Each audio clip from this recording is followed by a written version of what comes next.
사도 바울은 교회가 그리스도의 몸이다. 그리고 그 몸의 머리가 바로 예수님 자신이시다. 이런 사실을 앞부분에서 말씀한 뒤에 그 교회를 위해 그리스도의 몸이요 머리 대신 교회의 머리 대신 주님, 그 온전한 몸인 교회를 위하여 그의 헌신의 자세, 어떤 헌신으로 어떻게 무슨 일을 하는지 교인들에게 설명하고 있는 말씀입니다. 교회를 알고 교회에 대한 우리의 태도가 어떠해야 하는지를 배울 수 있는 아주 소중한 교훈의 말씀이시죠. 24절부터 29절까지에는 교회를 위해 바울이 무슨 일을 하는지, 그가 교회를 사는 일에 대한 내용들이 나옵니다. 24절 보니까 나는 이제 너희를 위하여 받는 괴로움을 기뻐하고 그리스도의 남은 고난을 그의 몸된 교회를 위하여 내 육체에 채우노라. 참 쇼킹한 얘기가 아닐 수 없어요. 고난을 기뻐한다. 일부러 내 몸에 고난을 채우려고 한다. 이런 사람이 세상에 도대체 어디 있습니까? 부모가 자식들을 위해서 고난을 당하는 것도 쉽지가 않아서 부모들이 힘들어 하는데, 아이고, 이 녀석이 빨리 커서 이제 정상인이 돼서 성인이 돼서 자기 삶을 자기가 잘 살게 되면 내가 좀 자유하게 되겠지. 그런 마음으로 자녀들을 키우지 않습니까? 근데 바울은 뭐라고 말을 합니까? 너희를 위하여 받는 괴로움을 기뻐한다. 또 그리스도의 남은 고난을 자기 몸의 교회를 위하여 자기 육체에 채운다. 그렇게 지금 말하고 있는 것입니다. 그가 자처하는 고난입니다. 그 고난은 그리스도의 남은 고난이다. 그렇게 말하고 있죠. 여러분, 이 말씀을 오해하면 안 됩니다.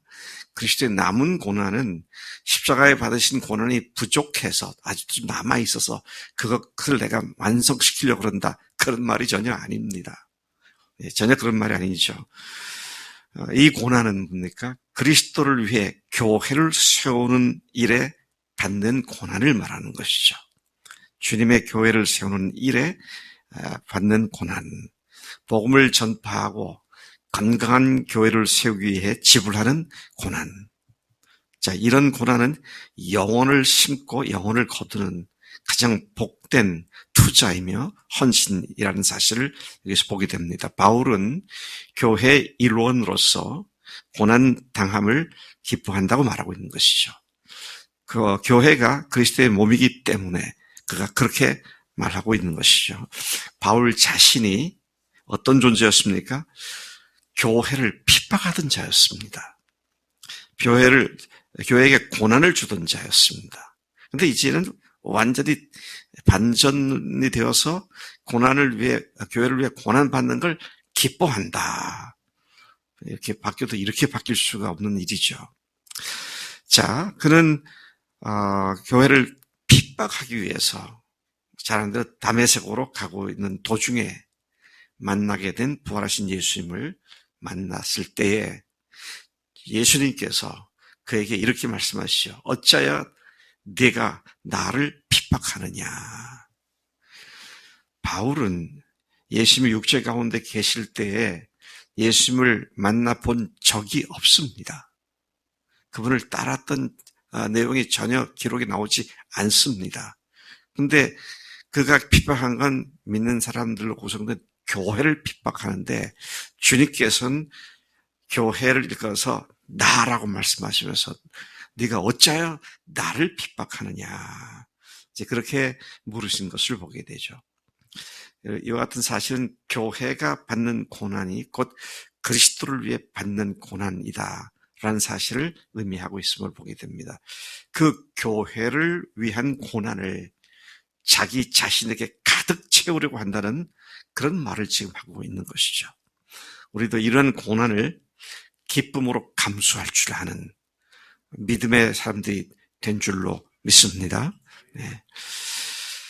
25절을 보시면요. 바울은 자신이 교회의 일꾼 된 이유가 하나님이 너희를 위하여, 교회를 위하여 내게 주신 직분에 충실하기 위해서인데, 그 직분, 사도의 직분을 충실히 수행함으로써 하나님의 말씀을 이루게 하기 위해서 내가 이렇게 너희들을 위해서 최선을 다해 바울의, 사도의 직분을 수행하고 있다. 그렇게 말을 하고 있는 것이죠. 또 27절에 보면은요, 죄송합니다. 26절에 보면, 그런 그리스도를 어떻게 표현하고 있느냐면, 영원 전부터 감추었던 비밀이라고 말을 합니다. 그래서 여기서 생각하게 되는 것은요, 그리스도를 영원 전부터 감추었던 비밀이다. 그렇게 말을 하는데, 교회에 대해서 에베소서에서는 똑같이 말을 합니다. 에베소서나 또 여기서 보는 골로새서나 같은 옥중에서 썼던 편지 아닙니까? 그런데 에베소서에서는 교회를 그리스도의 비밀, 하나님의 비밀, 창세 전부터 감췄던 비밀. 근데 골로새서는 예수님을 비밀이다. 하나님의 비밀이다. 그렇게 이야기를 하고 있는 것을 보게 됩니다. 교회와 그리스도를 철저히 하나로 동일시한 그의 믿음을 여기서 다시 또한 보게 됩니다.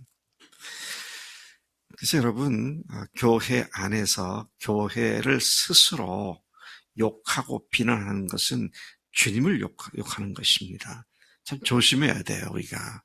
그런 면에서는 우리 주님의 기쁜 교회만 아니라 세상에 있는 모든 교회들이 잘못된 것에 대해서는 지적을 할 수 있겠지만 그걸 싸잡아서 교회를 비난하고 그래서는 아니 되겠다. 그런 말씀을 드리고 있는 것입니다. 자, 27절에 또한 하나님께서는 이 성도들을 통해, 교회를 통해 이 하나님의 비밀의 영광, 곧 그분을 통해 원래 하나님과 아무 상관이 없이 살아가던 이방인들에게 어떤 놀라운 은혜를 베푸셨는지, 그 은혜의 영광이 얼마나 풍성한지를 알게 하려 하셨다. 그렇게 말을 합니다. 여러분, 교회를 통하여 하나님께서 이방인들에게 하나님께서 베푸신 은혜를 알게 하시기를 원한다. 바울은 이 비밀이 곧 교인들 안에 계신 영광스러운 소망이신 그리스도이심을 분명하게 선언하고 있습니다. 여러분, 우리는 성경의 모든 책들을 다 보고 읽고 알고 있기 때문에 그냥 그렇구나라고 생각할지 모르지만 바울을 통해서 사실 하나님께서 이 비밀을 우리에게 알려주기 시작하셨습니다. 그래서 내가 이 비밀을 깨달은 것을 너희가 알지어다. 그의 흥분을 한번 상상해 보십시오. 그 이전엔 누구도 하지 못했던 얘기를 그가 하면서 이 비밀을 하나님께서 내게 깨닫게 하셨다. 근데 오늘은 그 비밀이 오늘 우리에게도 알려져서 우리가 이 비밀의 영광스러움을 누리며 사는 자가 되었다. 자, 이런 하나님의 은혜에 대해서 우리가 늘 듣는 소리로 치부할 문제가 결코 아니라는 사실을 다시 한번 생각하게 됩니다. 이러한 근본 이유와 목적을 위해서 28절은 하나님의 일꾼들이 된 우리가 그분을 전파하여 개개인을 권하고 모든 지혜로 개개인을 가르치고 있는데, 그렇게 함으로써 개개인을 그리스도 안에서 믿음이 온전한 자로 세우려 하는 것이다. 각 사람을 권하고 각 사람을 가르치고 각 사람을 세우려고 한다. 근데 제가 이것을 좀 더 강조하기 위해서 개개인을 그렇게 했다. 여러분, 교회가 오늘 교회가 가장 큰 문제 중에 하나가 뭐냐? 개개인을 안 가르쳐요. 집단으로 가르치고 맙니다. 그리고 그 사람이 그 말씀을 어떻게 받아서 그 말씀이 그 속에서 어떻게 역사하시는지에 대해서는 그냥 방치해 두고 있습니다. 교회 구조가 그렇잖아요. 목사 한 사람이 설교로 다 끝내버리죠. 그렇기 때문에 뭐가 필요합니까? 작은 소그룹 모임이 필요한 것이고, 거기에 리더들이 필요한 것이고, 리더들이 개개인을 돌봐주는 일을 하는 것이고, 자, 그런 의미에서 목사나 마디장이나 목사들이나 교사들이나 이 사람들은 작은 목사들입니다. 목회자들이에요. 그래서 설교만 하고 끝나버리는 그런 목사는 목사가 아닙니다. 사실은. 왜? 바울이 말하잖아요. 각 사람을 가르치고 각 사람을 권하고 각 사람을 세우려 한다. 그런 말씀을 28절에서 하고 있는 것이죠.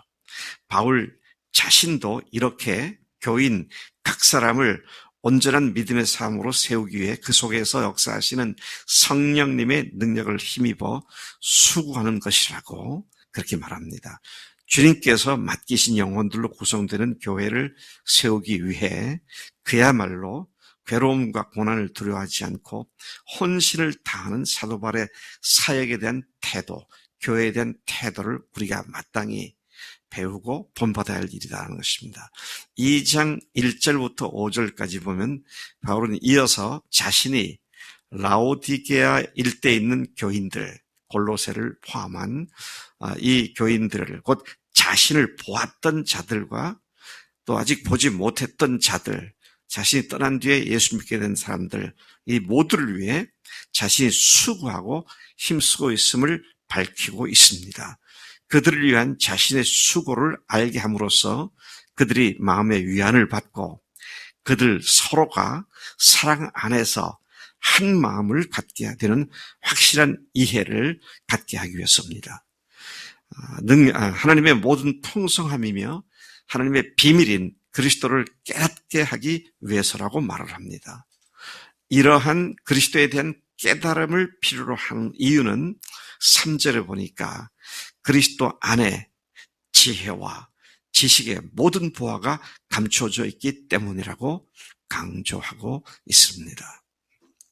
우리가 받은 어마어마한 하나님의 선물인 예수님, 그 선물 보따리를 풀어보면 풀어볼수록 어마어마한 보물이 그 안에 무궁무진하게 들어있음을 발견한다는 그런 말씀으로 이해가 되죠. 바울은 우리가 예수 안에 있는 그 오묘하고도 깊은 하나님의 뜻을 더욱 깊이 깨달음으로써 예수님의 복음의 진리와 교회의 영광과 또 하나님의 기본 진리를 교묘한 감언이설이나 궤변으로 속이거나 변질시키는 자들에게 속지 않고 온전한 믿음을 가질 수 있도록 자기가 이런 말씀을 한다고, 이렇게 이 사실을 알려준다고 그의 중심을 털어놓습니다. 칸마기가 얼마나 하나님의 사람들을 진리에서 어긋나게 만드는지, 여기에 제가 그렇게 말씀드렸습니다. 교묘한 말, 감언이설, 궤변, 이런 것들이죠. 자, 이것에 비해서 바울이 말하고 있는 하나님의 비밀, 감추인 보배, 이런 것들은 너무도 극명한 대조를 이루고 있는 것이죠. 그래서 여러분, 어떤 사람은 한마디 하면 다 알아듣죠. 어떤 사람은 좀 설명해주면 알아듣습니다. 어떤 사람은 도대체 설명해도 못 알아듣습니다. 왜 그렇게 차이가 나죠? 그것에 관한, 지금 설명하고 이해가는 것에 관한 그의 이해의 깊이가 다르기 때문입니다. 오늘 우리는 그분이 부활하셨습니다. 그 말을 들으면 우리 교인들은 무슨 말인지 다 알고 있잖아요. 근데 그 말을 아무에게나 가서 그분이 부활하셨습니다. 그러면 어떤 사람들은 미친놈 다 보겠네. 그렇게 반응하는 사람도 있을 것이고요. 그래서 어쩌란 말이야. 그렇게 하는 사람도 있을 것이고. 주님에 대한, 복음에 대한 이해가 다 다르기 때문에 그런 반응이 온다. 마찬가지로 주님이 어떤 분이신지를 더 깊이 알게 될수록 그분의 오묘함과 그분의 깊은 진리의 중후한 맛을 알고 배우고 그대로 우리가 함께 살아가는 그런 믿음의 성장함이 있는 삶이 가능하게 되는 줄로 믿습니다. 우리가 주님을 더 깊이 아는 일에 나아가 지금 조금 아는 거 가지고 건방 떨지 말고, 제가 그런 사람 너무 많이 봤어요. 목회자들 가운데도 그런 사람이 있어요.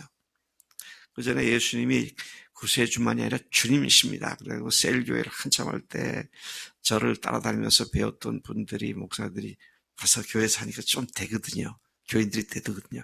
그러니 또 나를 짓밟고 올라가가지고 자기가 알고 보니 박 목사님도 구원받은지 의심스럽다, 이렇게 교만을 떨더라고. 근데 지금 그들이 어떻게 됐느냐? 거의 다 좀 세상 말로 망했어. 그 교회들이 다 쪼그라들었어요. 어떤 사람 목회도 못해. 여러분, 주님을 알면 알수록 우리는 겸손해질 수밖에 없어요. 조금 알았다고 그냥 하여튼 그렇게 떠들어대는데 참 우리가 주님 앞에 두려운 일이 아닐 수 없다. 늘 하는 말이지만 잘 익은 곡식은 어떻게 돼요? 고개를 숙입니다. 그리고 알차게 연그러 가죠. 그래서 우리가 정말 주님 앞에서 조그만 것을 가지고 다한 것처럼 건방 떨 그런 교만을 하지 않도록 주님 앞에 참 조심해야겠다. 그리스도가 하나님의 뭐라고요? 그분의 비밀입니다. 교회가 그분의 비밀인 것과 똑같이 그렇다는 말씀이죠. 하나님 아버지 감사합니다. 오늘 주님 오신 날 그 주님이 어떤 분이신지를 우리로 하여금 다시 생각하게 하시니 감사합니다. 하나님, 바울이 흥분한 하나님의 비밀로서의 그리스도, 우리 주 예수, 이방인들까지도 하나로 만드는 놀라운 능력의 주님을 그가 깨닫고 또 골로새 교인들에게 그분을 더 깊이 알아가라고 그렇게 권면한 말씀을 감사함으로 받습니다. 우리로 주님을 아는 지식과 또 주님을 아는 방법과 방향들이 전방위로 깊이 있게 날마다 더 새롭게 알아가는 우리가 되도록 복 주시는 줄로 믿습니다. 겸손히 주님만 바라보고 달려가겠습니다. 감사하고 예수님의 이름으로 기도를 싸움나이다. 아멘, 아멘.